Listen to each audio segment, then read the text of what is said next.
coming. I'm Eric Wakin. I'm the Deputy Director of the Hoover Institution and the Everett and Jane Houck Director of our Library and Archives. It's my great pleasure to welcome you here today to a conversation between Joseph Torigian and Stephen Kotkin about Joseph's amazing new book, The Party's Interests Come First, The Life of Xi Zhongxun, father of Xi Jinping. I'll have more to say about the two scholars in a moment. Just let me say a couple of introductory remarks and thank yous. I want to thank our director, Condoleezza Rice, for her support of the Hoover History Lab, run by Stephen Kotkin, and of our Library and Archives, and also our overseers, our donors who support everything we do at Hoover. We are almost entirely privately funded, so everything we do is through the generosity of our supporters. Also want to thank Steve, Joe Ledford, Cheryl Steets, other members of the History Lab, and my colleagues at the Library and Archives and on the Hoover Events and Planning team for making this possible. We're here at the Hoover Institution because of the vision of one man, that's Herbert Hoover. I always like to say a minute or two about him, if you'll indulge me. He endowed what was in 1919 the Hoover War Library with a $50,000 gift and a telegram to collect material on war. $50,000 then in purchasing power now is roughly $900,000. That was his deed of gift, the telegram. 15 years before the National Archives was founded, the Hoover War Library, which became the Hoover Institution on War, Revolution, and Peace now, was founded. And it's through his generosity and all the other people that followed him with the idea that collecting material on war, revolution, and peace and studying them, as Joseph has done and Steve has done and many other scholars in this room has done, is the mission of this institution. Since Mr. Hoover's donation, we've become the largest private organization dedicated to documenting, studying, discussing war, revolution, and peace in the 20th and 21st centuries. We're a research center dedicated to ideas defining a free society, supporting hundreds of resident and visiting fellows, and we have the best library and archives in the country, I would argue. Mr. Hoover said this about our mission: the institution must dynamically point the road to peace, to personal freedom, and to the safeguards of the American system. And about the library, its purpose is to build up a great research institution upon the most vital of all human questions: war, revolution, and peace. I think we honor Mr. Hoover in continuing the programming that this represents. By the way, in the corner in a exhibition vitrine there's three items Joseph asked us to put out there. Two are diaries from Lee Ray, who Joseph will refer to, Joseph will refer to him in a moment. The other is a blanket that was given to the Dixie Mission in the 1940s in a province in which Xi Jinping's father was head of the province at the time, so it's possible that this was given to the Dixie Mission by Xi Jinping's father, but Joe's going to say more about that. Now let me introduce our scholars and then we'll get moving.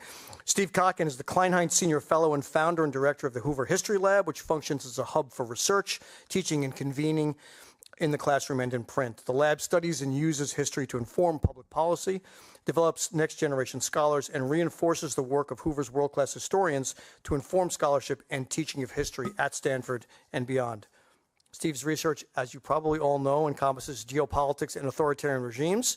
His publications include 2 volumes of a magisterial 3-volume biography of Joseph Stalin, which is as much about Russia's power in the world as it is about Stalin's power in Russia. He's also the author of many other books analyzing the demise of communism, which unfortunately, like Yul Brynner in Westworld, never seems to stay dead. Steve has also hosted the National Intelligence Council at Hoover and is a consultant in geopolitics. Finally, he's the most prolific user of our library and archives, perhaps. Joe Torigian is a research fellow at the Hoover Institution and an associate professor at the School of International Service at American University in Washington, a center associate of the Lieberthal-Rogel Center for Chinese Studies at Michigan, and he's been a visiting fellow in many places, including the China in the World program at Australian National University, a Stanton Fellow at the Council on Foreign Relations, a postdoctoral fellow at Princeton's Harvard China in the World program, and has had many other appointments.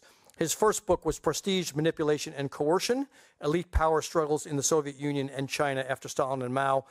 Today's talk, though, is based on his recent book, which is in front of Joe and everyone else, The Party's Interests Come First. Joseph is also a prodigious researcher in our and other archives, as well as a scholar who has directed significant collections to Hoover. We're very grateful for both Steve and Joseph, not for just their scholarship, but for the way they care about the archives and perpetuate it for future generations by directing donors to give their collections to Hoover. I've pulled a couple items, as I mentioned, from the event. They're displayed here. But right now, please give a warm Hoover welcome to Stephen Kotkin and Joseph Torigian. Thank you.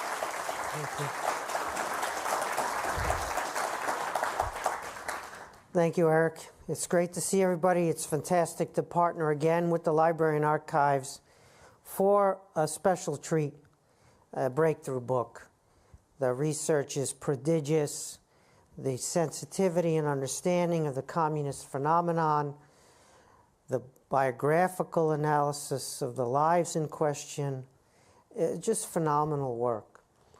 Joseph has already authored one of the great books on succession politics for any authoritarian regimes, but certainly for the specificity of the communist cases, both the Soviet Union and China, with massive original research in both cases. I can't recommend that first book of his more highly. It really is fantastic. Today, even better. The biography masterpiece, which you're looking at over here, is so richly researched. During the copy editing, which is always a long and involved process, more and more documentation was coming forward. This is about a person that the Communist Party regime, still in power in Beijing, doesn't want you to know the full truth. It wants you to know a certain version of the person's life and a certain version, of course, of his son's life, not the version that Joseph, through this prodigious research in so many different places, unexpected places, has found original material, sometimes used by others, but not always, and never used in such a great collective enterprise like he's done. The book is for sale outside, and Joseph will be signing copies of the book for those of you who are moved to read it. It really does repay the kind of reading, sweeps you in and keeps you there all the way through to the end. We'll also have a reception afterwards in addition to the book signing. I should say that we had a book talk not that long ago in this very room by a person, Benjamin Nathans, also a prodigious user of the Hoover Library and Archives, and he was a winner of the Pulitzer Prize this particular year for his book on dissent in the Soviet Union.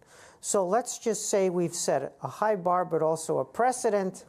And please join me, Joseph Torigian, biographer and historian and political scientist.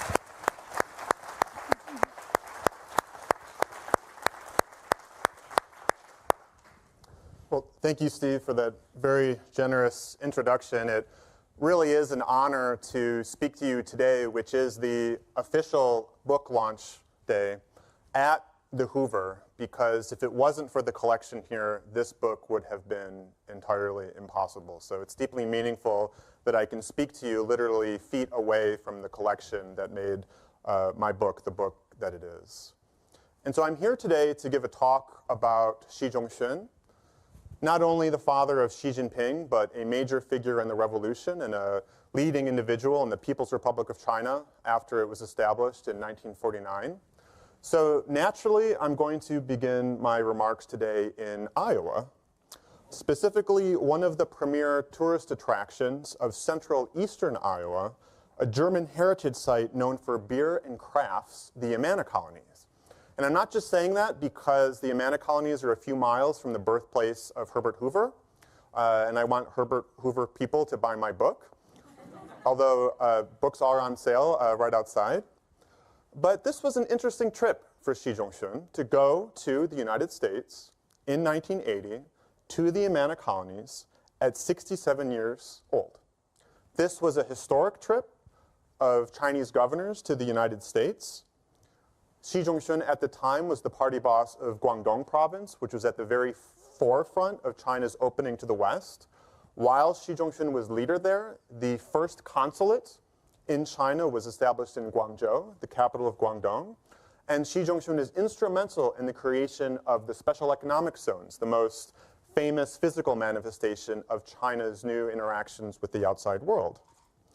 The Americans who organized this trip for Xi Zhongxun that I talked to described him as someone who was friendly, charismatic, the kind of person who would make sure that the translator had a glass of water. but that often he would go quiet as if he had something on his mind, and he could come across occasionally as reserved and distant. But all that changed when Xi Zhongxun visited the Amana colonies. According to one individual who was present, Xi was enthralled. He became a different guy and was almost, quote, crawling across the table. Now, I don't think that Xi Zhongxun was this excited because he loved the beer in the Amana colonies, even though I've been there and the beer is quite good. I think Xi had such an emotional reaction because he was listening to a tour guide tell a story about how a community built on collective and utopian principles had decided 88 years after it had founded to disband. It was a story, in other words, about how a communist society had become a tourist destination. Why? Because the old charismatic leaders had died and their successors did not command total obedience. A system of bureaucracy and privilege had emerged. The collective organization of agriculture had proved inefficient. But most importantly, the younger generation, inspired by the outside world, wanted a more materialist, consumerist lifestyle. So let's reflect for a moment about what kind of person was hearing this explanation of the Amana colonies from the tour guide. This was someone who had experienced extraordinary suffering for the sake of the cause. He was arrested at 15 years old and joined the party in jail. He nearly died fighting the nationalists on several occasions. Before the revolution was complete, on one occasion he was arrested by other communists and thought he was going to die. He claimed that he was going to be buried alive, and for years after he would show the physical wounds to other people to show what he had gone through. But the suffering didn't end after the People's Republic was established. In 1962, he was purged from the leadership and subjected to 16 years of exile, incarceration, and humiliation. One of his daughters committed suicide during the Cultural Revolution. Now, in 1980, Xi and his comrades were facing the question of whether what they had built with all of these sacrifices would endure, and for many reasons, it didn't look good, especially from Xi's position as governor of Guangdong. Why? Tens and tens of thousands of people were fleeing from communist China to capitalist Hong Kong, which bordered on Guangdong, many dying in the process. Fears of Western ideological infiltration were especially prominent in Guangdong, given its proximity to Hong Kong. And young people who didn't think the party was moving fast enough to overcome the tragic legacies of the Cultural Revolution were taking to the streets of Guangzhou. Crime rates were exploding, especially smuggling with Hong Kong, and it was unclear whether more rule of law or a more forceful response was the right answer. In other border regions, hundreds of miles away, Beijing was shocked when representatives of the Dalai Lama were met with enthusiasm by Tibetans, not the hate that the Communist Party expected, and more protests were erupting in Xinjiang. Abroad, the solidarity protests in Poland were raising questions about the communist project globally. And even though Mao had taught the party lessons about the dangers of strongman rule, as Xi was listening to the Amana colonies tour guide, the autocratic Deng Xiaoping was finishing his defeat of Mao's initial successor, the more consensus-oriented Hua Guofeng. There's many ways to try to tie the threads of a man's life together for a book talk, but for the reasons I've begun to illustrate with this anecdote from Iowa, today I'm going to talk about the question of Xi Zhongxun and political order, how a man who suffered so much for a political party thought about how to make it survive while he was alive, but also decades into the future. And of course, this has special relevance for the real reason I know you're all here, which is to learn about Xi Jinping, the son of Xi Zhongxun and the current leader of the People's Republic of China. I'll proceed by addressing 5 themes: ideology, communism as a global phenomenon, Beijing's relationship with ethnic minorities in the borderlands, succession politics, and conclude with perhaps the most existential question: how to win over young people to the revolutionary project. But I'm going to begin with ideology because it's only with the sensitivity to the peculiarities of the Bolshevik worldview that everything else that I say today will make sense. And it speaks to the question of political order because ideology is how the party justifies itself and explains why it deserves so much devotion. And that's ironic for one reason, which is that when Xi Zhongxun was a young boy, he was not really attracted to the party because he was reading Das Kapital. But he was born into a milieu of radicalism. He was born in Shanxi province, where Qin Shi Huang had forged the first unified state, and emperors had ruled for millennia from nearby Xi'an.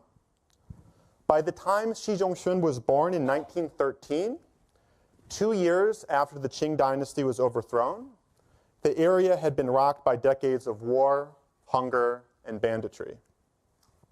It was a place of contradiction that led one of Xi's close childhood friends to later say that, quote, the region made people develop an extreme way of thinking.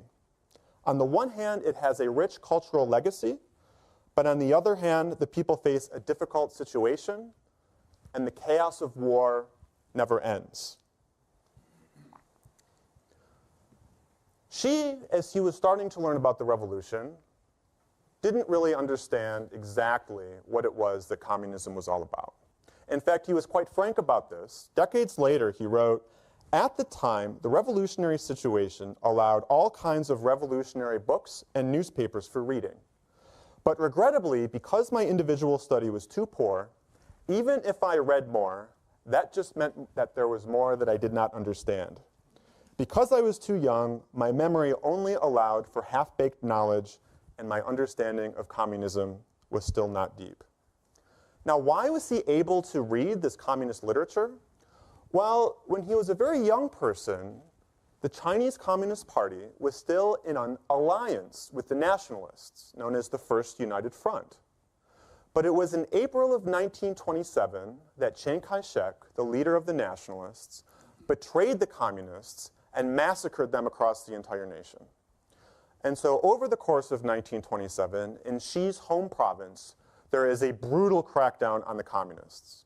There are 2 insurrections that end in failure. The schools are targeted, students are getting arrested, sometimes killed.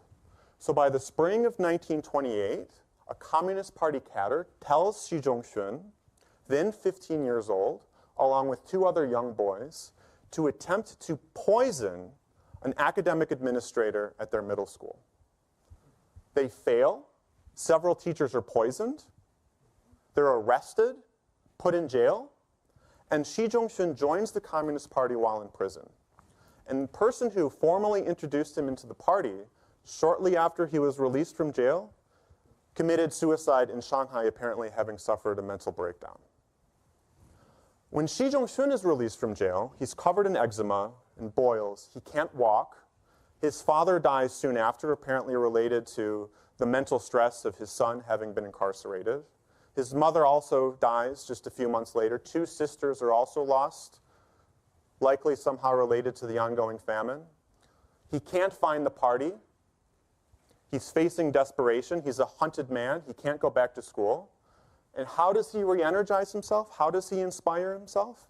It's not by reading Marx. It's by reading a novel.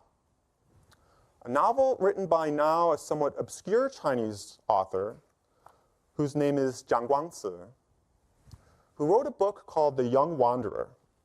Now, this is a very interesting moment because it shows the power of a cultural product to inspire. Now, this is not a high-quality book.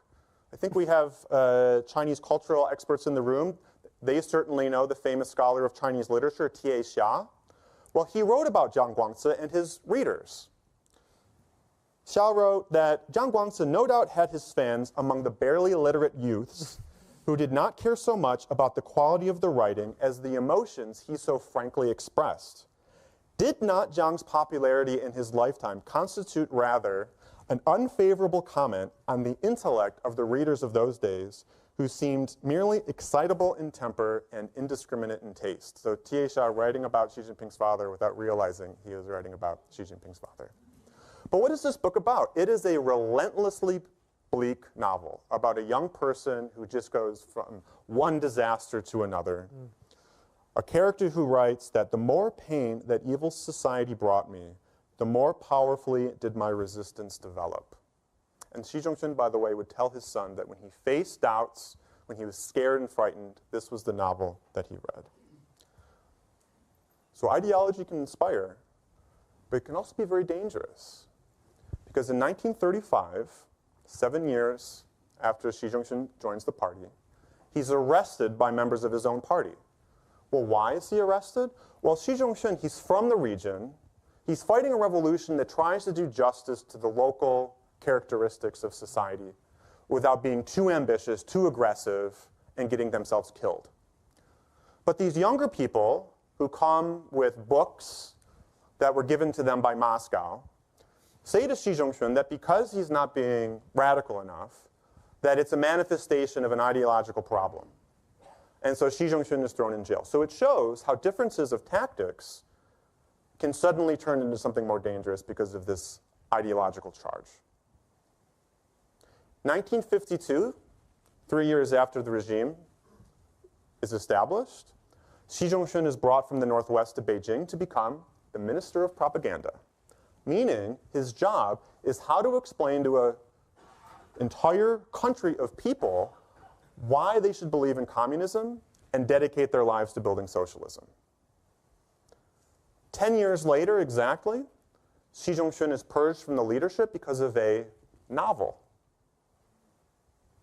In 1962, Mao Zedong, worried that the party was losing its revolutionary elan, became preoccupied with the question of class struggle, and he interpreted Xi Zhongxun's role in the creation of this novel as a manifestation of an ideological problem, and Xi Zhongxun spent, as I said, 16 years in the political wilderness because of it. Xi Zhongxun is rehabilitated in 1978. He goes to Guangdong. Everyone knows that the Cultural Revolution is a disaster, but nobody is quite sure how to justify moving in a new direction without raising so many doubts in the entire project that the whole house of cards comes down with them. So famously, in 1978, the third plenum, economic modernization is now the key link, not class struggle anymore, formally. But just a few months later, the rising paramount leader, Deng Xiaoping, gives a speech in which he introduces a very conservative formulation known as the Four Cardinal Principles. And all of these pro-reform people in the party saw that and said, wait a second, are we going in a new direction or not? We're not really clear anymore. And so it leads to this contradiction between the three and the four. The three meaning the third plenum, economic modernization, and the four cardinal principles, meaning ideological orthodoxy. Now, a lot of people were disappointed in Deng because of the four cardinal principles, but not Xi Zhongxun. Xi Zhongxun says at the time that only with the four cardinal principles can thought be liberated in a way that is right and not wrong, effective and not formulaic.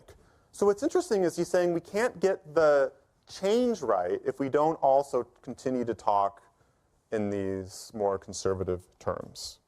Now in Guangdong, where Xi Zhongxun is the party leader, people don't understand how to think about this debate. Some people think that reform had already gone too far, that they were liberating thought all the way to Japan and the United States. Other people thought that these ideological debates were totally meaningless and could be ignored. Other people thought that, oh, it's yet another power struggle. We're just coming out of the Cultural Revolution. Are we doing this all over again? And Xi Zhongxun says at the time that we can't move in this new direction without forgetting that we need both a material civilization and a spiritual civilization, which is kind of a remarkable thing for a Marxist to say, a materialist.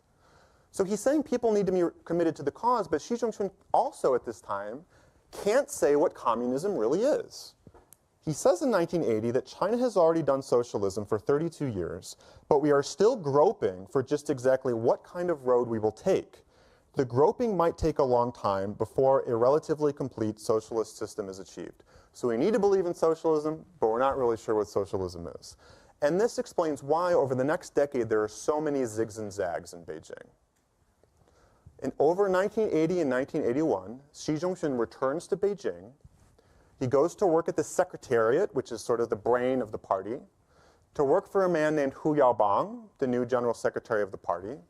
And as soon as Xi Zhongxun takes this cushy new post in Beijing, people think another cultural revolution is happening because of the attacks on yet another cultural product, the movie Bitter Love.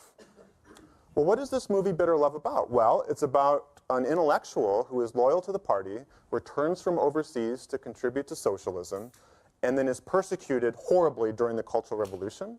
And the movie includes this famous line, "You always loved the party, but did the party ever really love you?" And Xi Jinping is put in charge of managing this, and he kind of agrees that this kind of thing is dangerous, but he also thinks these Cultural Revolution-style attacks are not a good thing. 2 years later, there's another campaign, a campaign to eliminate spiritual pollution. Again, people think another Cultural Revolution is coming. Xi Zhongxun thinks the whole campaign was distasteful, but at the same time, he's telling foreigners who visit him that spiritual pollution is a real problem. So it's a confusion where you're seeing these challenges, but how you go after them without people thinking another Cultural Revolution is happening is not something that they can figure out. And these tensions explode in 1987 when Xi Zhongxun's boss at the Secretariat, Hu Yaobang, is removed from power. Now, at the meetings that criticize Hu Yaobang, some people say to Xi Zhongxun, you went even farther than Hu Yaobang in this bourgeois liberalization. But I don't think that the fall of Hu Yaobang was so much that he had a different political line from Deng Xiaoping as the inherent difficulty of moving forward with the skillet and Charybdis on either side of him. And if you look at the self-criticism that Hu Yaobang gives, he says, in theory, reform and opening and the four cardinal principles can be integrated, but in practice, it is very hard. And it requires a great deal of political skill. So you can see that the Communist Party of China had trouble explaining what communism was, which means it's unsurprising that they looked overseas for other models. In 1953, when Xi Zhongxun was the Minister of Propaganda, the #1 slogan in the People's Republic of China was, the Soviet Union of today is China's tomorrow. Now, they don't say that anymore. But by the way, 1953 was the year that Xi Jinping was born. Xi Zhongxun, he's working at the State Council, for Zhou Enlai during the 1950s. What does his bailiwick include?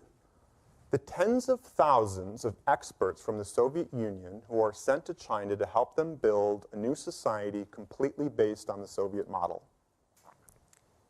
Xi Zhongxun's very first trip overseas is in 1959. Where does he go? He goes to Hungary.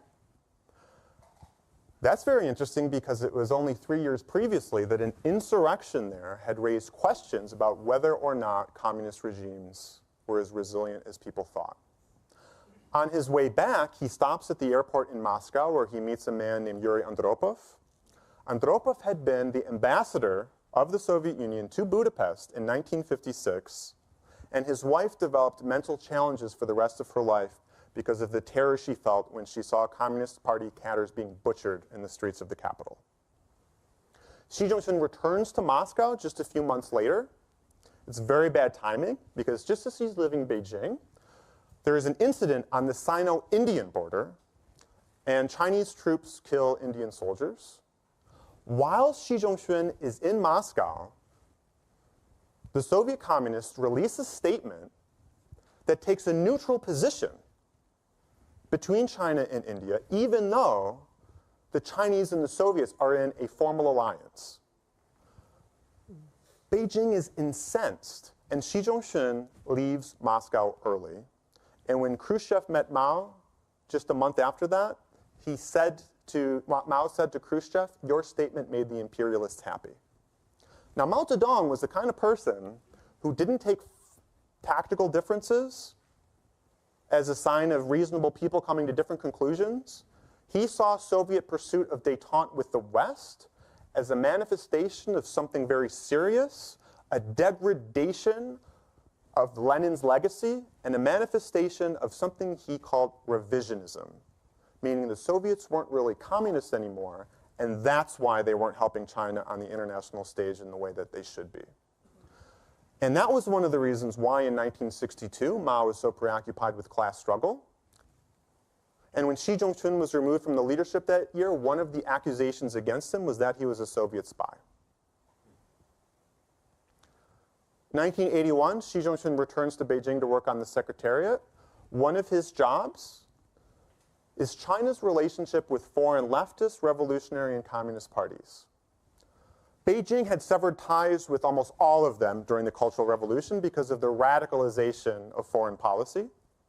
And it was Xi's job to find a way of reestablishing ties with them, even as people around the world were wondering whether China was still communist anymore, because now they are moving in a very revisionist direction. Now, what's interesting is at this time, over the entire communist world, they recognize that things aren't going well, and they're trying to figure out a way of how to fix things. And Xi Jinping meets with a representative from Poland in April of 1988, and he tells them that reform waits for no one. And it was that day that for the first time in years, more strikes appeared in Poland. And it was less than a year after Xi's words that solidarity was legal, and it was only a few months after that that communism no longer existed in Poland. When the Italian Communist Party senator, Chiasanti, visits Beijing around this time, he's struck by how much Xi Zhongxun likes Mikhail Gorbachev. And in fact, Xi Zhongxun is watching the Soviets very closely. And he reads a book about Chernobyl written by a Soviet scholar, and he writes a notification on it that says, "We also have a lot of mistakes like this in our work. It's certainly true that bureaucratism is much more terrible than radiation." Communism is collapsing all around him. 1990, he writes for People's Daily his explanation for why China will survive anyways. He says that only the Chinese communists who represented the fundamental interest of the proletariat and the broad masses of people could find the correct road socialism for China through combining the universal truth of Marxism-Leninism with China's revolutionary practice. So you've got the universal and the particular, but he doesn't say which one matters more. But by saying this, he can kind of say that the reason communism worked is because China said what communism was going to be for China. And then he says something else which is very interesting, which is what the threat was. He wrote, "An adverse current of negating socialism has appeared in the world. The international hostile forces more intensively pursued the peaceful evolution strategy in an attempt to subvert and sabotage socialism," meaning the West and Western values. So in other words, when Xi Zhongxun was working in Beijing in the 50s and early 1960s, he's witnessing the beginning of the end of Beijing's communion with the global left. And by the end of his second tour of duty in the 1980s, he's watching the end of communism as a movement globally, except in a couple places, including North Korea. The Chinese were initially skeptical of the dynastic succession from Kim Il-sung to Kim Jong-il. When Beijing finally decided to support Pyongyang, who was sent to North Korea to express support? Xi Zhongxun. Now what's interesting was when Xi Zhongxun met with North Koreans, he told them, you need to reform. You need to be more like us, even though Kim Il-sung thought that the Chinese had become revisionist. But what's interesting is in reports back to Beijing, Xi Zhongxun also wrote that China should learn from the ideological cohesion of the North Koreans. So you can see over and over he thinks that China can have its cake and eat it too. Now North Korea didn't collapse, but of course the Soviet Union did.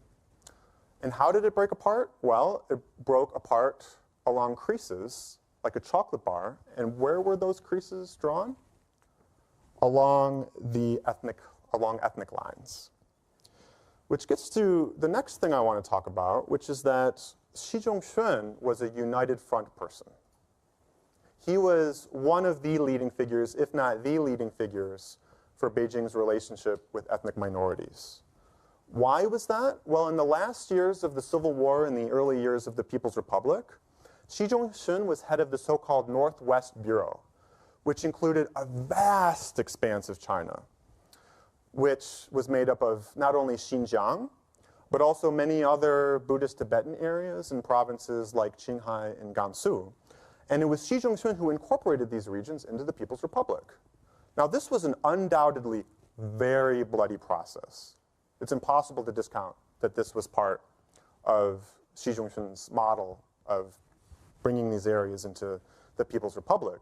But on the other hand, you see him learning certain things. You see him recognizing that there are easier ways of going about exerting power, such as winning over local power brokers, not moving too fast, using, in his words, feudalism to overcome feudalism. He's brought to Beijing to work again for Zhou Enlai at the State Council, and he spends about 70% of his time on the United Front, on ethnic relations. Now, in 1958 and 1959, the party decides that the model Xi Zhongxun had introduced in the Northwest wasn't working anymore because people weren't hearing the call to communism on their own and force needed to be used. And the party is at literal war with these people that Xi Zhongxun had told that if they joined the regime, that the regime would be kind to them. 1959, the Dalai Lama flees. And after that, the party declares its goal of completely remodeling Tibetan society. There is another Lama who remained in China, the Panchen Lama. Now, for people who understand Tibetan history, they know that there were two key religious and political figures, real friendship with Xi Zhongxun. In the early 1960s, the Panchen Lama writes its famous 10,000-character petition to the leadership, talking about the horrors that he witnessed in Tibetan areas. It's Xi Zhongxun who's sent to talk to him and calm him down. But then, by the end of 1962, when Xi Zhongxun is targeted by the party, one of the charges against him was that he was an accommodationist to the Panchen Lama and other ethnic religious figures, and that they waved their tail so high precisely because Xi Zhongxun let them think they could take the party for a ride. 1980, again, Xi Zhongxun goes back to Beijing. And what does he spend most of his time doing? United Front. And boy, is the party facing a crisis. Because in previous years, the party had seen any manifestation of ethnic difference as a sign of class struggle, which had brought Han ethnic minority relations to a level of crisis and tensions. And so Xi Zhongxun says to manage this problem, what they need to do is economic development, address grievances, empower local power brokers, allow religion to come out into the open so it can be controlled, sort of reminiscent actually of the early years of the PRC. And for a few years it looks like it's working. But then 86, 87, you start seeing protests, and the party is faced with a conundrum, which is, are these protests growing pains? Is it a sign that this new model needs to be improved, that it needs to be tweaked? Or other people in the party thought that actually when you open things up, you don't win people over, they take advantage of you because they're splitists, because they're secessionists. And so Xi Zhongxun is a man of mixed intentions. He also thinks that maybe too many temples are opening, too many mosques are opening. But ultimately, in March of 1989, it's Deng Xiaoping who decides, facing protests in Lhasa, that they are going to be addressed with martial law and a brutal crackdown. And it signifies this very interesting moment of experimentation in ethnic politics in the People's Republic of China. But the 1980s were not just a moment in time where people considered a new possible equilibrium in ethnic politics. They were also wondering whether elite politics at the very heart of Zhongnanhai could be managed better to avoid the pathologies of elite politics under the Mao era, especially the explosive question of succession. Now, if you wanted to ask someone from Chinese history why succession politics were so dangerous, one person it would be good to ask is Xi Zhongxun. Why? Well, as I've alluded to already, in the 50s and part of the 60s, he was the right-hand man to Zhou Enlai at the Secretariat, the State Council. Zhou Enlai, of course, was the premier. And in the 1980s, Xi Zhongxun is the right-hand man to Hu Yaobang, working at the Secretariat. So in other words, twice he was the chief deputy to the chief deputy. And what kinds of things would he have witnessed? Well, you may think that to read a book that's not about Mao or Deng, that all they did was basically take what the top leader told them to do, and that was that. Well, the life of Xi Jinping shows something else, which is it is not that simple at all. And this two-line system is actually quite dangerous. And there's lots of reasons for that. One is that these implementers often face an impossible situation. On the one hand, they were supposed to achieve these goals. On the other hand, they were also supposed to achieve these goals. Sometimes those goals conflicted with each other. Sometimes it wasn't clear how they were supposed to achieve those goals. Sometimes it wasn't clear which goal mattered more. And if you go too far in one direction, you're going to be accused of one ideological heresy. If you move too far in the other direction, you're going to be accused of another ideological heresy. Meanwhile, you have all these other people in the elite who hate you, who are going to Mao and saying, this other person doesn't correctly intuit what you want, and therefore I'm a better person to execute what it is your wishes are. And Mao and Deng, by the way, they were not attentive to detail. They were people who constantly felt the need to give their deputies at least some space to make decisions. Mao was distant and not detail-oriented because he viewed himself as kind of like a sage king, a wise emperor who wanted to take a step back from the decision-making so that he could think big thoughts. And Deng, he was someone who wasn't like a big thinker, but he was also someone who wasn't paying attention to the day-to-day. And so even when Deng was leading the Secretariat of the 1950s, he didn't work nights. At night, he played cards. Now, I'm not saying that Deng was a moron. In fact, he was quite a powerful leader because what he was good at was, at the end of a meeting, saying, this is what the meeting was about. And this is what we're going to do next. And people were amazed that he could just take like a whole bunch of people arguing for several hours and then make a decision. But nevertheless, these were people who, if they're not constantly telling you what they want and think, and possibly also changing their mind and evolving, and you're given tasks that are inherently impossible, and they're testing you to see whether you're a good successor, and they want to be absolutely sure that you're the right person, boy, is that hard to get right. Boy, is that hard to get right. And Xi Jinping kept witnessing it. 1958, the beginning of the Great Leap Forward. Zhou Enlai is at a conference and gives a 5-hour humiliating self-criticism. He goes back to Beijing, where Xi Jinping is waiting for him, and he says to Xi Jinping, I can't do anything right. Mao just always keeps criticizing me. Because Zhou is saying this because he's not opposing Mao. It's just he can't figure out what Mao wants. And Xi Jinping says to Zhou Enlai, we'll take responsibility together. The 1980s. Now Deng is the leader. Hu Yaobang is the general secretary, the chief deputy. Hu Yaobang thinks that he has Deng's absolute trust. He says, Deng understands me. He knows that I don't engage in conspiracies and machinations. And he says that Deng understands I know what my role is, which is not the head, but the bottom of the foot. 不是手掌,是脚掌 for the Chinese speakers, right? Xi Zhongxun keeps saying to Hu Yaobang, you need to go see Deng more. Xi Zhongxun's been around the block. He's much older and more experienced than Hu Yaobang. Hu Yaobang's greatest mistake was at a private meeting with Deng Xiaoping. Deng said, I'm going to retire, and Hu Yaobang said, I support your decision. And Deng Xiaoping concluded that Hu Yaobang was trying to push him out. When Hu Yaobang was attacked in the early 1987, he said, I never told Deng that he should resign, and Xi Jinping yelled out loudly so people could hear him, I heard Hu Yaobang say this 3 times. And Xi Jinping said during the 1980s, we've learned the lessons of strongman rule. We can't let this happen again. But he still acquiesced to the fall of Hu Yaobang anyways. Now I want to talk about young people. Now one of the triggers for Hu Yaobang's fall was student protests. And that's ironic because it's how to manage succession at the top and how to win over the younger generation at the bottom that were the 2 most existential questions for Xi Jinping. Xi Jinping explicitly said that history and reality teach us that enemy forces at home and abroad have always concentrated their goal of peaceful evolution in young people. The fight for young people is a life and death struggle without gunpowder. It is related to whether there will be successors to the socialist nation for which we in the older generation risked our lives in battles across the country to found. And it is related to whether the cause of socialism and communism will never lose its red color for thousands of years. Now, Xi Zhongxun was someone who thought a lot about how to win over young people to the cause.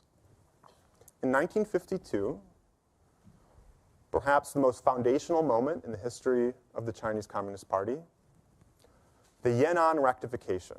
So Yan'an is the base area, and rectification is the campaign that Mao launched to take these young people who are coming to the base areas, often from the cities and entitled backgrounds, these young people who often were arrogant, entitled, had their own big ideas, had hero complexes, and forge them into something new. Screws. Basically tools for the revolution. Now, that's not my valued language. That's the kind of language that they used at the time. So the question was how you take these people who understood that they wanted to be reforged, but turn them into something new, was an emotionally grueling and devastating experience. It really included the total transformation of these people's lives. And Xi Zhongxun was the dean of a university in Yan'an when it happened, which means that he was at the very heart of it. 1943, he's the party boss of a region named Suida, which is northeast of the city of Yan'an. And that's when rectification turns into something new as it becomes more radical, a spy hunt. And it goes off the rails.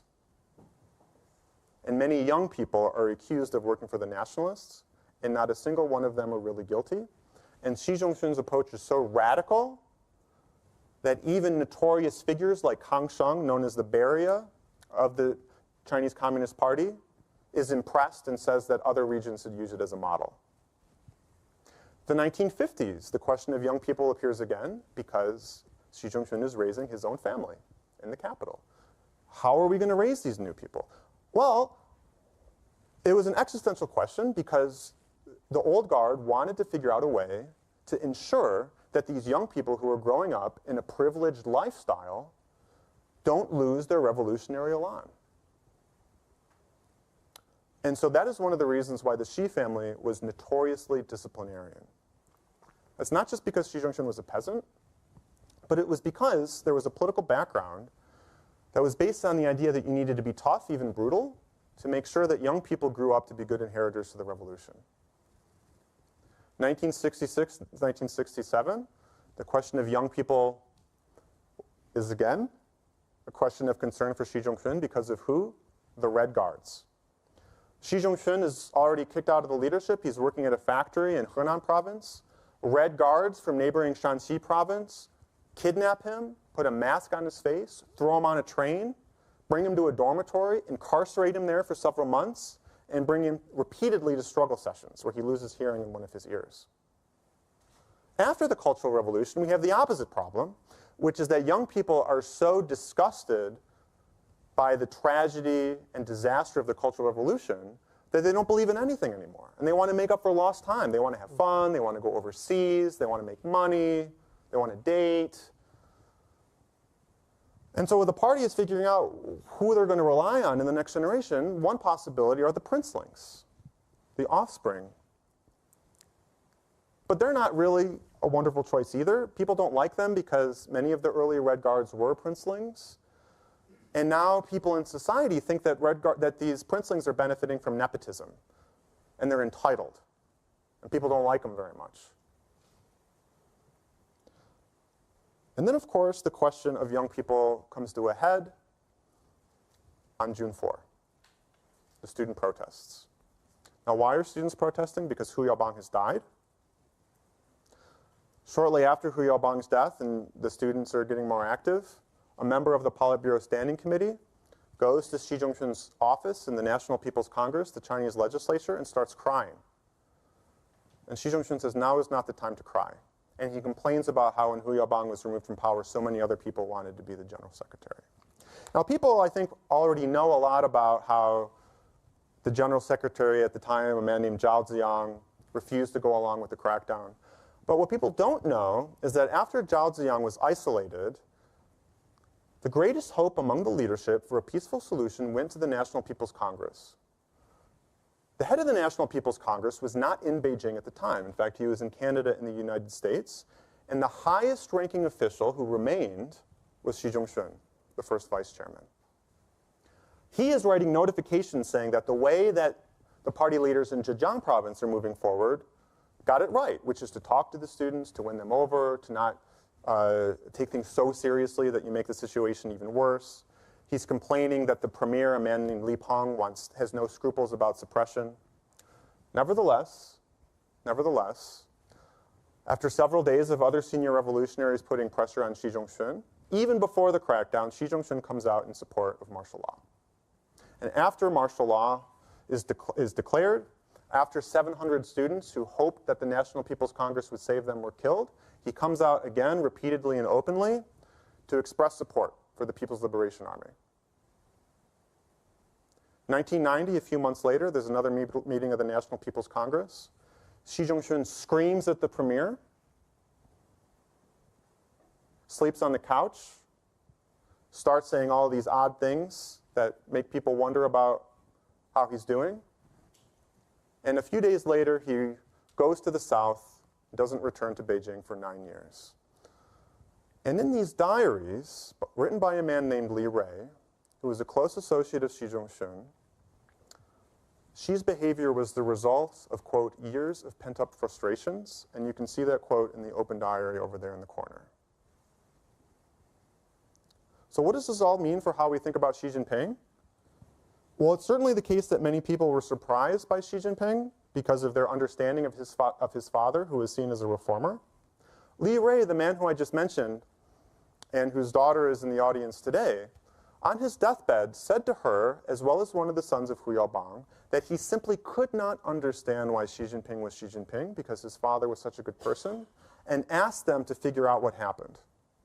Now, in a way, Li Rui kind of got the last laugh because it's his diaries that are here at the Hoover that made my book possible. That doesn't provide full answers, but maybe some context for thinking about Xi Jinping. And I don't want to draw a straight line from Xi Zhongxun to Xi Jinping because a man's mind is not a pool table. It's not that simple. And even Xi Zhongxun's own children have drawn different conclusions about the meaning of their father's life.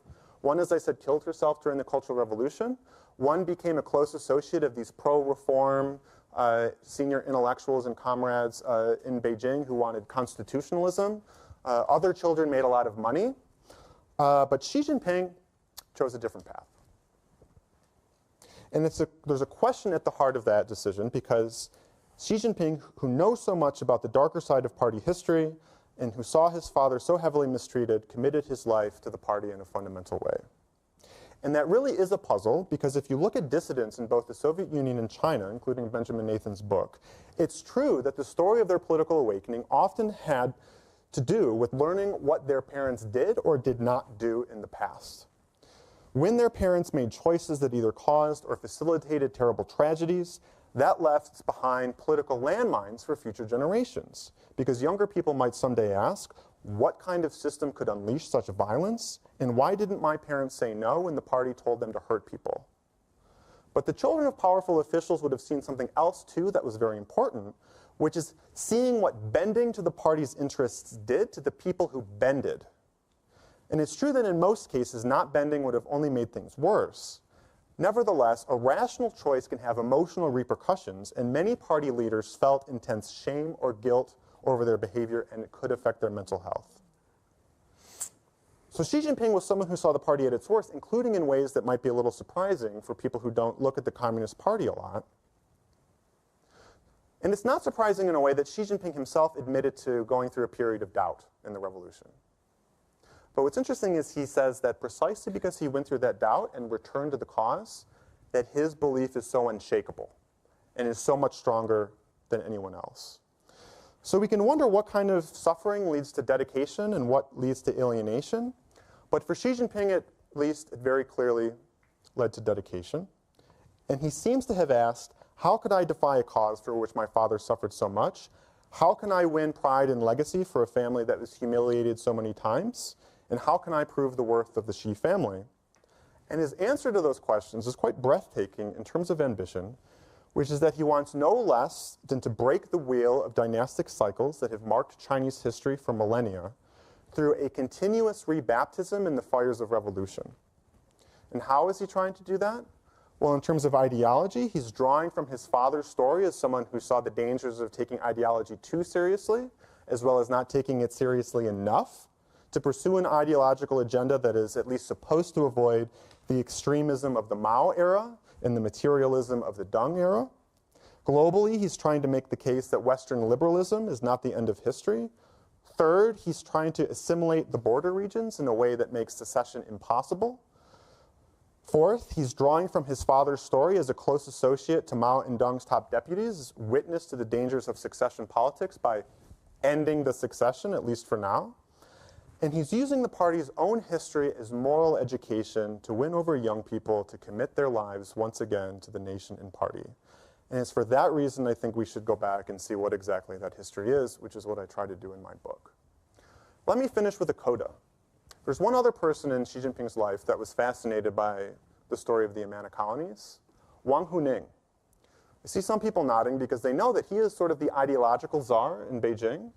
He visited the United States in the 1980s, and he wrote a book called America Against America, and he has a chapter about the Amana colonies, in which he says that, yeah, there were lots of structural problems, but what was the biggest? They didn't get the idea story right. They didn't get the ideology story right, and it meant young people didn't want to do it again. So Xi Jinping recently said that Western imperialists place their bets of peaceful evolution not on the first generation who won the revolution, or the second generation that was brought up by the revolutionaries, but the third and fourth generation. And he's calling them to once again listen to this clarion of dedicating their lives to sacrifice and mission and national rejuvenation, collectivist values. And I think that many young people like Xi Zhongxun and Xi Jinping find that meaningful. But I also think that there are signs that some Chinese are weary of living ardently, and they don't find inspiration in a call to eat bitterness like their forebears did, and might decide someday to do something about it. And that's a particularly meaningful question to think about today, which is the eve of the 36th anniversary of June 4, Tiananmen Square. So I'll stop there. Thank you.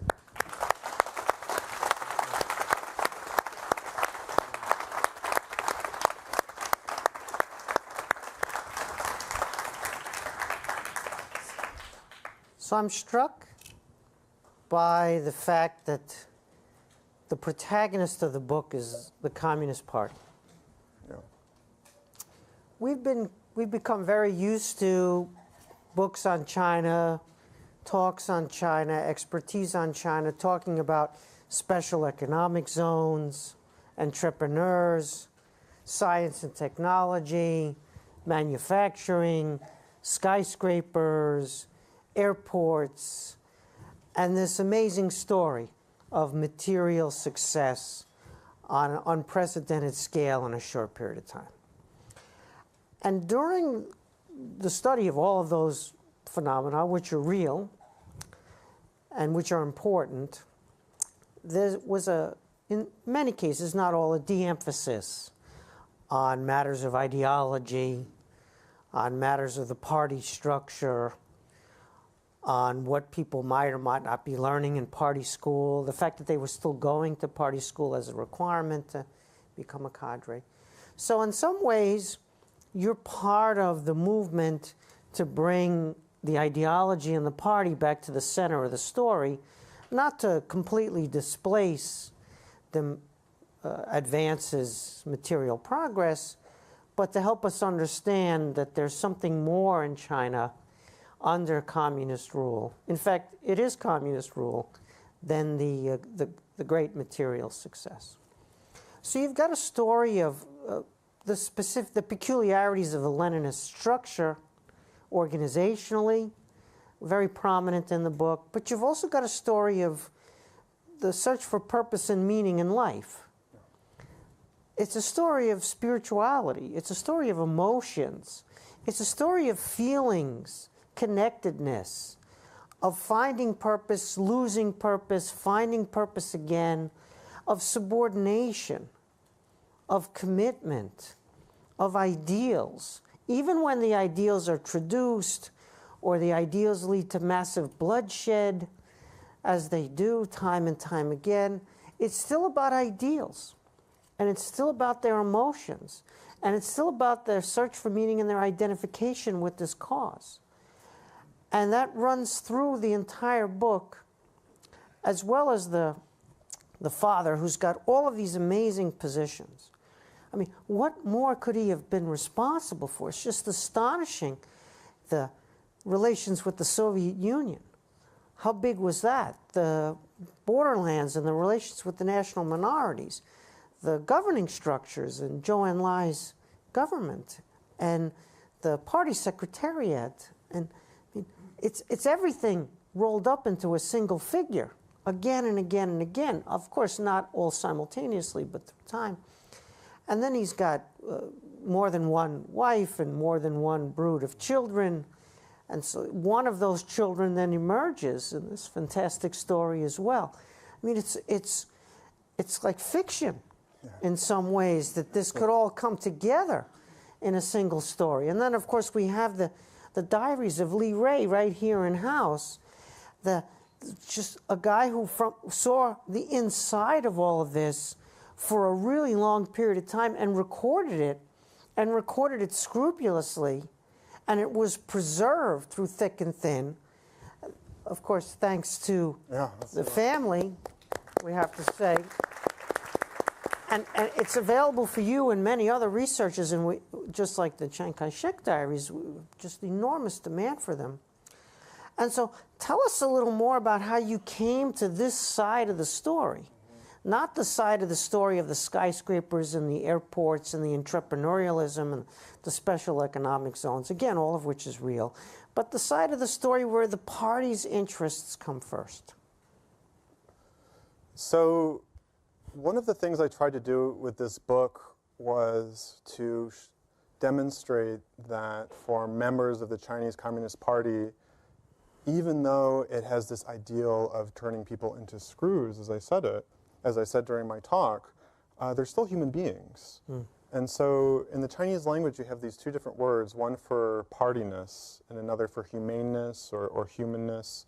And often they worked in conjunction for Xi Zhongxun. I don't want to say that it was a total divergence, but it's also true that when you put yourself into the hands of an organization that is totalizing, that you need to figure out how to continuously change yourself to remain someone who is useful to it. And so Xi Zhongxun repeatedly said throughout his life that individualism was like a virus or like a bacteria, and that if you allowed it to continue to grow, then it would. So there's never an equilibrium. There's never a stasis. There needs to be this constant struggle, this constant leaning forward, this constant finding out how to eliminate your own strongly held views so that you can line them up with the party. Rationally, I think he understood that, and emotionally, he could intuit the value of it.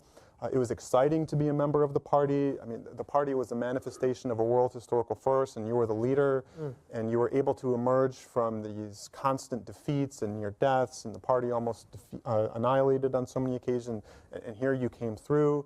So for him to deny the party would have meant denying himself, right? So in the West, we tend to think of Chinese leaders as either good or bad, pro-reform or anti-reform. And Xi Zhongxun was supposedly one of the best, one of the most humane, one of the ones who constantly thought that the party could do a less brutal approach. And there is some truth to that, but at the same time, by taking someone like that and show how complicated even he was, I think is enormously revealing for how the party works. Yeah, but how did you know to do that? In other words, where did you come from to focus on this emotional side? So you could have focused on the fact that the party is killing people, it's killing their friends, it's putting them in prison, and that's the main story, or the predominant story, let's say. You've got that, and that's very important. You have no illusions about the nature of party rule. But at the same time, you've got this human story of identification, emotions, tragedy, belief, conviction through hardship, so that when they say things like eat bitterness, infamously, that comes from a place that's not just about imposing rule on people, but it's through life experiences that they've had that they find meaningful. So how did it dawn on you that that was the story? You're asking a more reflective question than I realized you were asking the first time. It's more about, a little more about me, I suppose. And that's a tougher one that requires a little bit more thought. And I think that one way that I came to it really was, I didn't come to the project with any preconceived notions of what the book was going to be frank with you. The book was a little bit of an accident in the sense that I was asked to write a paper about Xi Jinping for a journal, and I said, I mostly do party history. I'm not sure whether I can be useful or not. And then the person said, well, write about party history in the Xi family. And then I thought, okay, I'll write an article about Xi Zhongxun and Xi Jinping. And then it became an article, two articles, one about Xi Zhongxun and one about Xi Jinping.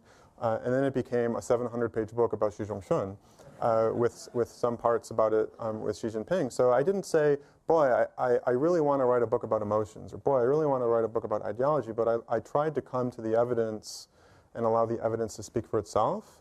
And that's not to say that facts are facts and all you need to do is dig them up and put them on the page and they're meaningful, because even deciding what facts matter or that it is a fact requires some level of interpretation and analysis, right? And so I've talked to Orville about this, right? Like, the book is not like a psychological portrait of Xi Jinping, but emotions and affect and Yes. It's at the very heart of it. So what I tried to do was to provide a story that did justice to their lives, to serve as a reference for people who might want to take the next step and say what that meaning is. And so that was the purpose of the book, was to give people a sense of what the party was like, how the party functioned, and what it was like for China's current leader to grow up in that kind of milieu. But there wasn't any particular, I think, methodological prior that sensitized me to allowing me to see that as the big story. It was just, as a scholar, my main center of gravity is to get the story right. And I think that when you're dealing with life and death, in the sense that lots of people, but my book is about, as I've said before, kind of a book about suffering. And when you do a book like that, you want to get it right, right? And so to do that, like, I put a lot of work into it to help understand why these people were dying, or why these people were causing other people to die. And it's just the story that emerged was the story that emerged. I feel like that's not a very good answer, but it's the best I can do right now. I think it is a very good answer. Let's talk, before we open it up to the audience, which we'll do in a little bit, let's talk a little bit about the materials that you used. So I have a similar trajectory, at least in my own head, of rediscovering the centrality of the party and of ideology and of meaning and affect as part of the moral squalor and brutality of communism at the same time. And I also ended up on the biographical track. And so I kind of get some of this, where you came from. But in my case, I had this motherlode of documentation because the regime fell. It imploded, but it preserved its documentation. And that documentation, again, is here under our own roof, thanks to the great work of Charles Palm and his colleagues, and the continued work of Eric Wakin and his colleagues. And so I was overwhelmed with too much material, even though during the existence of the regime and the leaders, they didn't want you to see it. Nonetheless, when it imploded, it became everything and anything, and your trouble was there was too much to look at. So the Chinese communist regime is still in power, and they didn't implode. Their documentation is official documentation. The state and the party archives are not sitting here.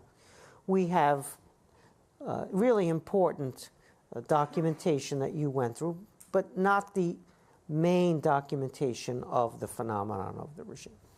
So how's it possible, without the regime falling, without all of their materials being declassified and open, how is it possible to write a book that's reliable, scrupulous, that you can make conclusions about specific episodes that either they're trying to conceal or mislead on? What type of materials did you work on? Where are they located in addition to Hoover? And what made possible not just the Lee Ray Diaries, but what made possible a book that's scrupulous like the one that you delivered?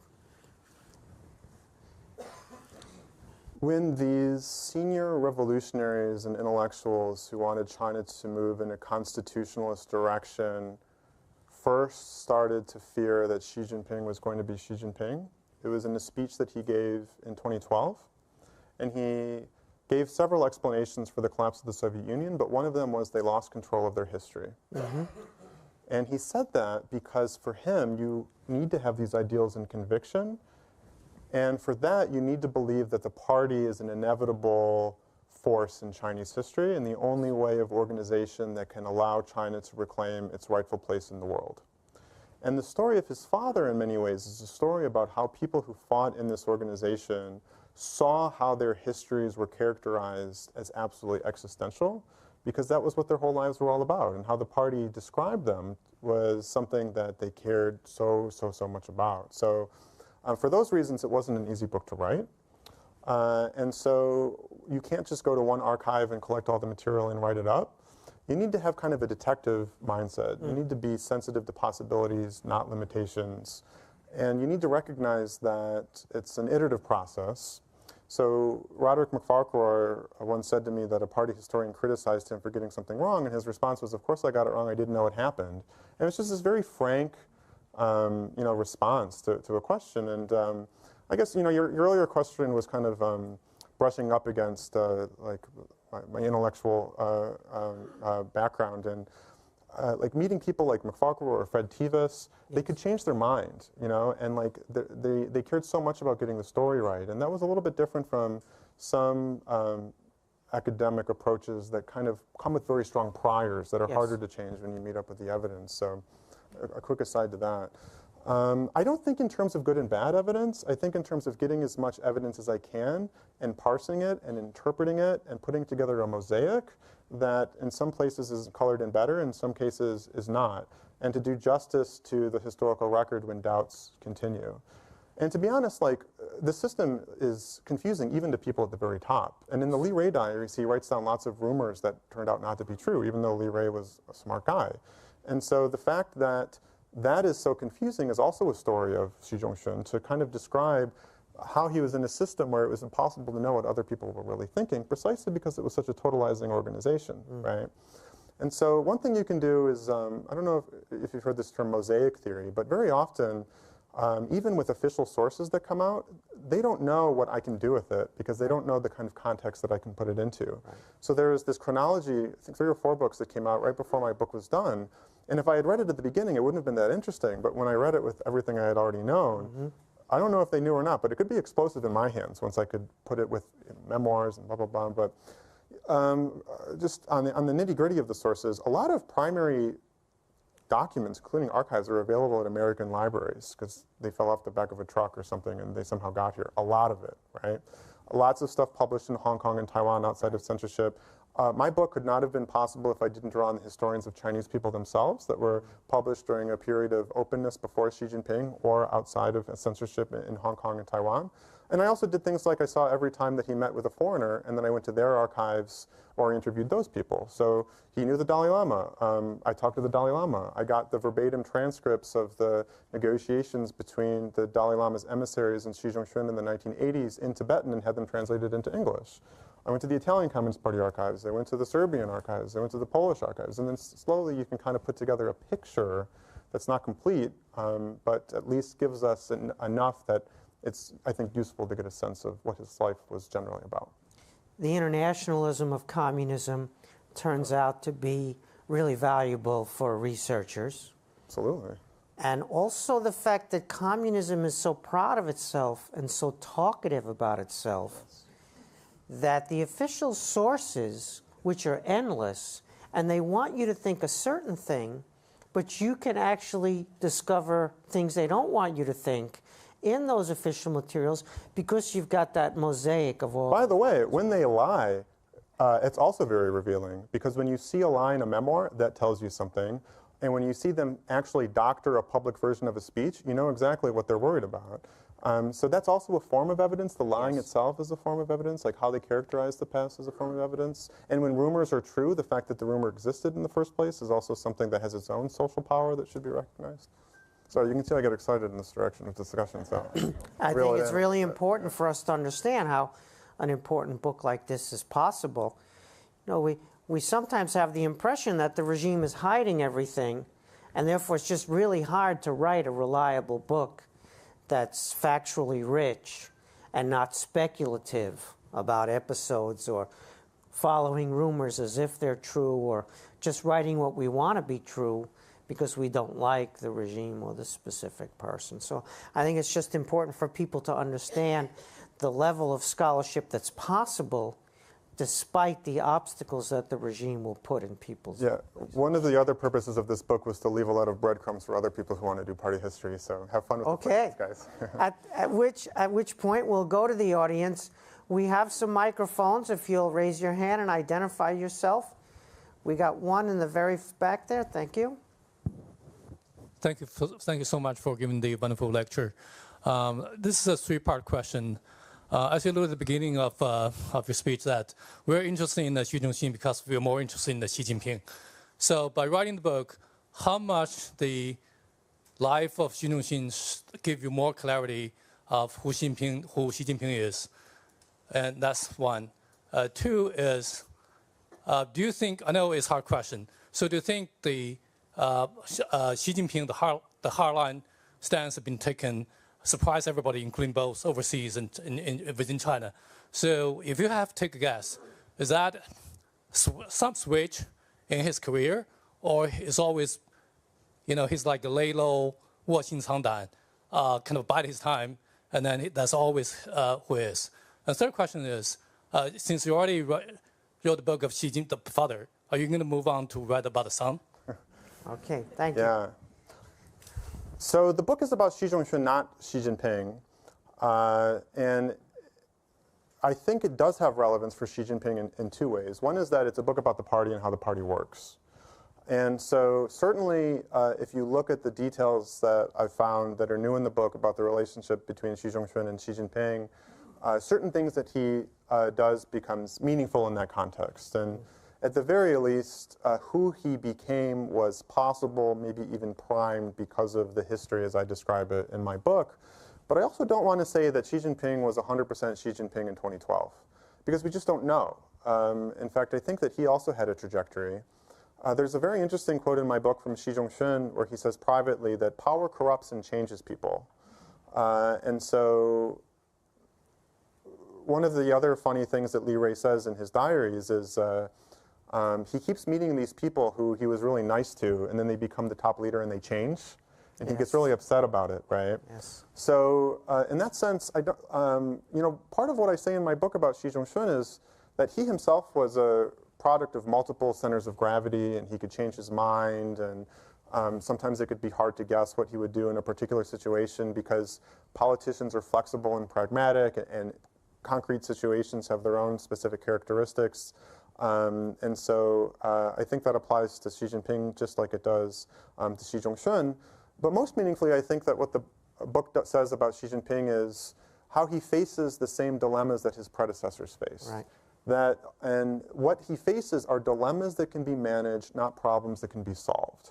Which means that he's not changing the nature of the party, but he's bringing his own approach to addressing these problems. And the way that he describes it is kind of a middle approach, right? Of learning from the past and not going too far in any direction. And you can see how that works in theory, but you can also wonder whether that that's just kind of muddling through in another way, and whether or not by trying to immortalize the regime, he may actually be accelerating forces in society that will be hard to manage after he finally leaves the scene, which is something I think that's interesting to think about. I haven't decided whether I'll write a biography of Xi Jinping yet. When I think of everything I would need to do it justice, I get a little dizzy. But maybe someday. Yes. Who's next? Yes, over here in the front.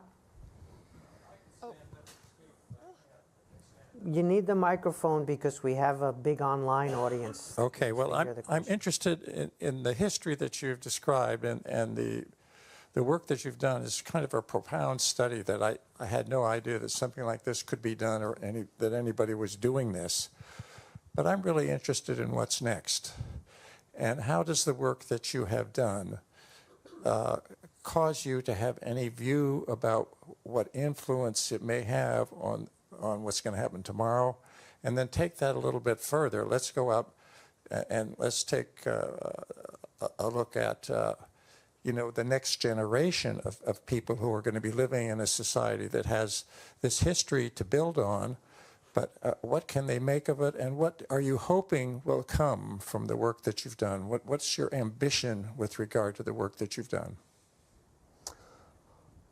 So I think that what history can do is allow us to structure questions, question assumptions, see possibilities, make the limited evidence that we do have more manageable, give us an interpretive lens for how we might be able to understand it. And that gives us the tools to forecast different scenarios and allows us to think that about possible directions in the future and what things would have to happen for those outcomes. But it can't tell you what's going to happen tomorrow. It can give you context that is a useful tool for watching as things change and to make sense of it. So I think sometimes when people look at my book, they try to say what it means for the tariff war, right? And whether Xi Jinping will back down.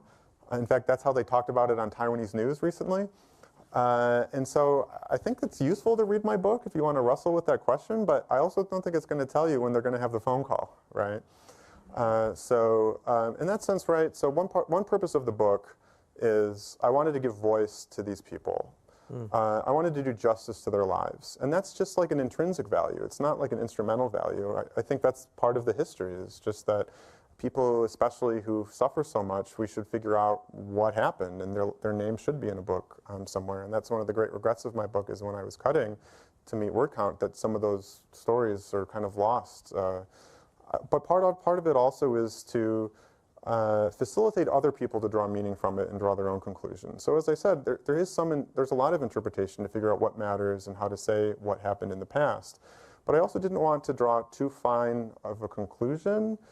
Sometimes because the conclusions are obvious, and maybe more obvious without me saying them, but because, as I said, different people find different meaning in suffering, even in the same family. And this was a story of extreme suffering. So to the extent that this book facilitates people thinking about that, facilitates people thinking about the immortal conundrum of servicing an organization and putting the organization's interests first, but also remaining human, how you balance tactics and principles.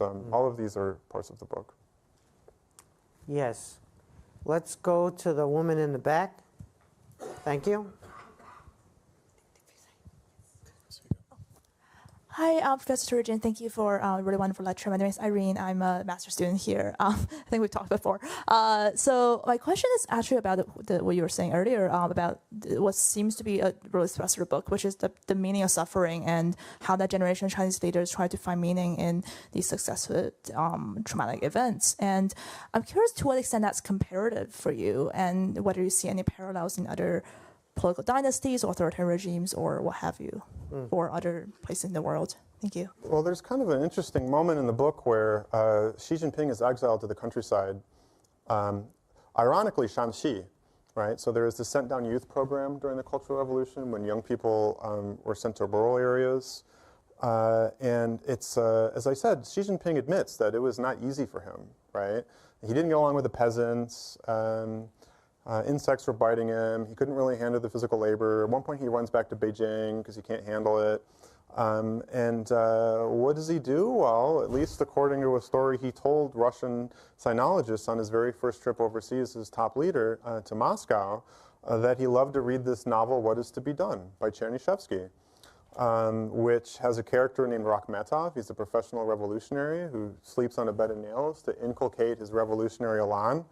And Xi Jinping said, well, I used to walk around in the wind and the rain, so I could do that too. And I used to sleep on a hot Kong stone bed without my shirt on because I wanted to be a good communist. And so, I mean, so much of this is like kind of a Bolshevik worldview, but at the same time, I don't want to essentialize this as a purely communist thing either, right? I mean, political radicalism is, it's part of human history, right? And I did Catholic school or Armenian Apostolic Sunday School, and there's religious traditions that also find meaning in suffering, and certainly the gospel is a very different message from Das Kapital, and I don't want to. Granted.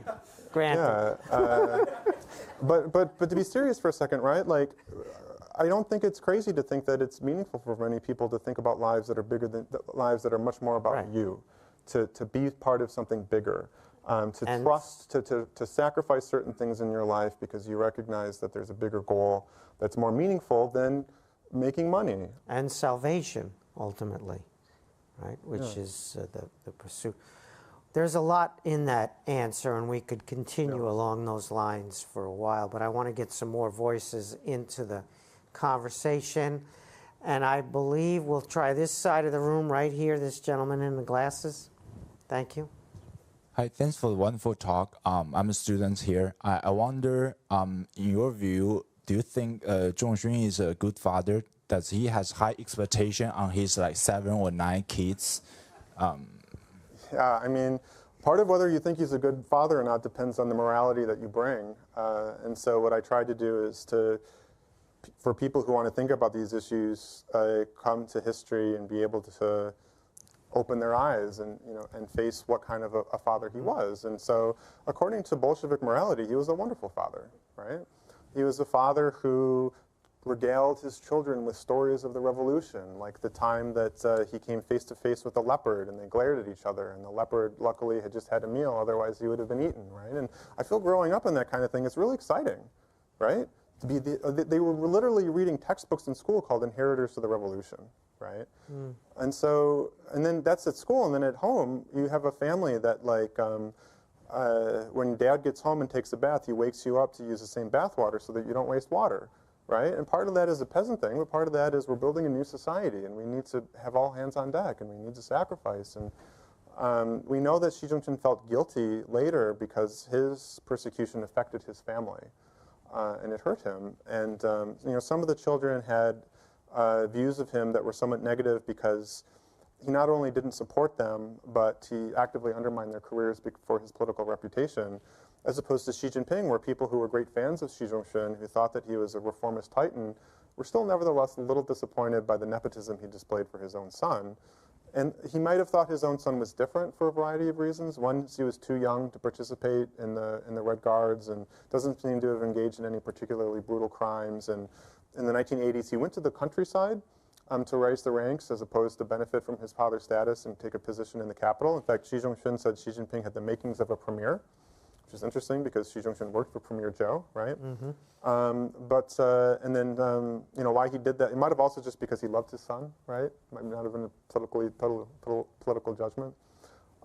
So, whether you think that disciplinarianism makes him a good or bad father, in that political context, it made a very good father.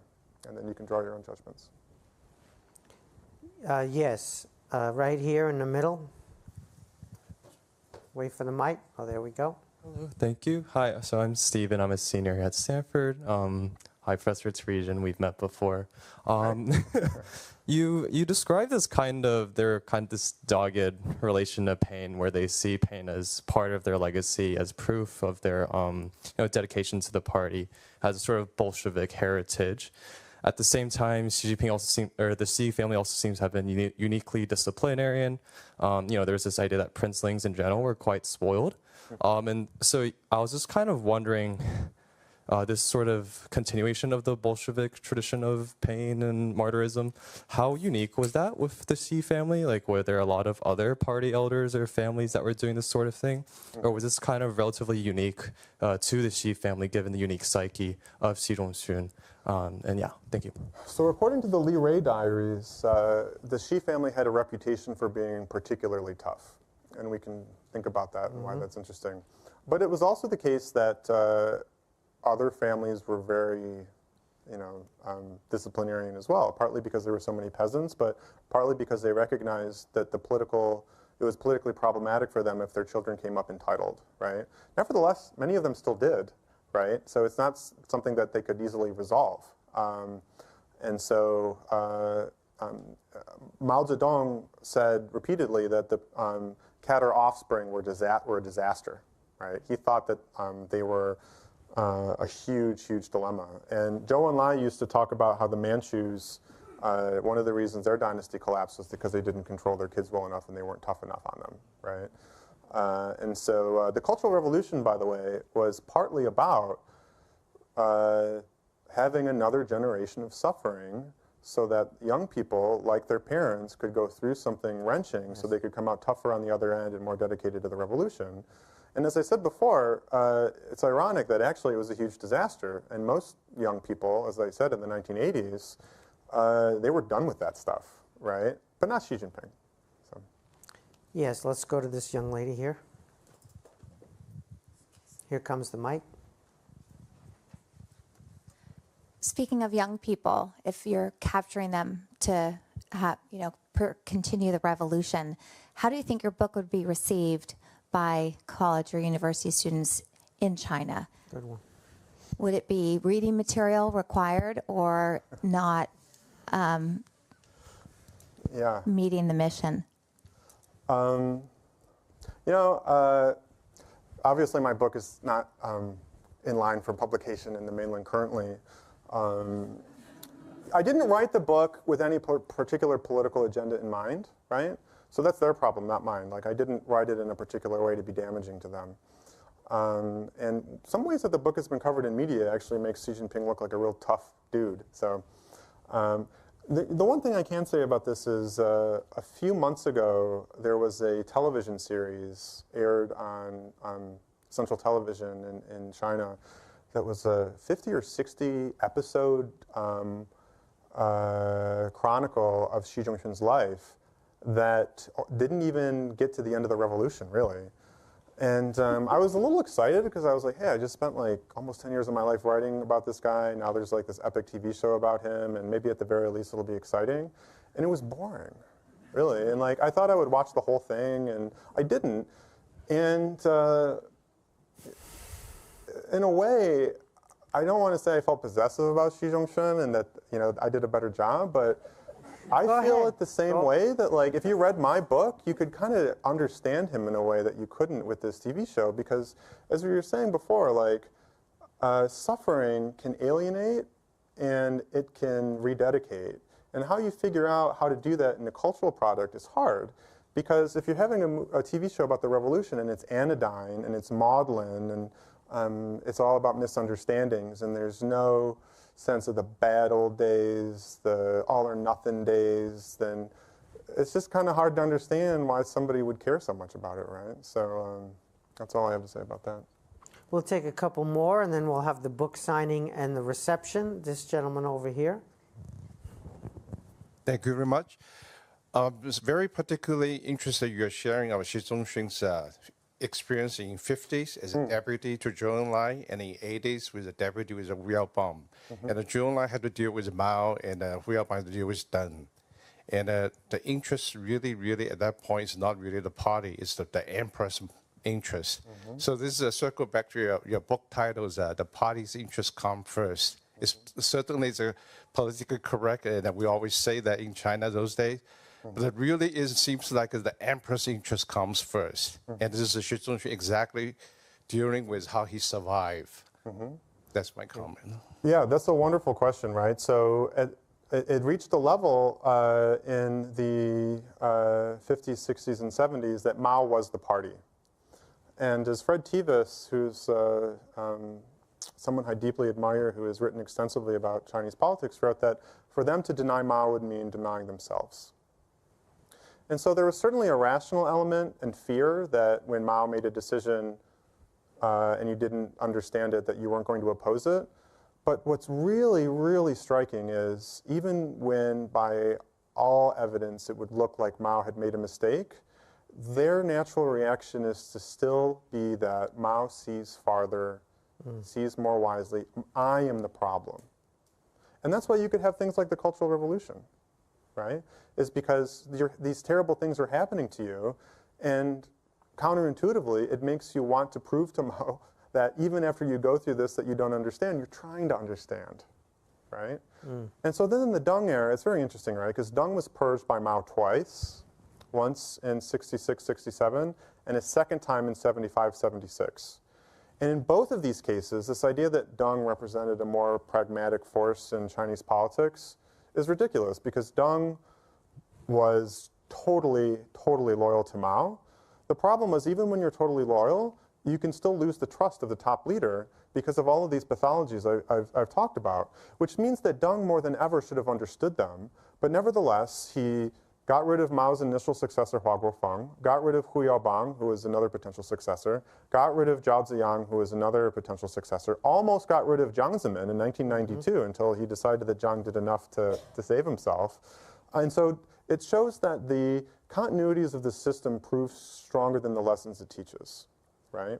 And so for these people, they don't worship Deng in the way that they did Mao, but they still recognize that without a core, it doesn't work. You need somebody to make a final decision. And that even if you think that Deng is violating some norms, the last thing you want to do is oppose him, because you're going to just be accused of being an anti-party clique, and everybody you talk to is going to get in trouble, and all you're going to do is make the situation worse. Now, it was actually even more dangerous in the Deng era, because Deng pretended to not be Mao, but he was still very paranoid, and so he gave people enough rope to hang themselves with, in a way. Orville Schell, I see your hand down by your side. Go ahead, Orville.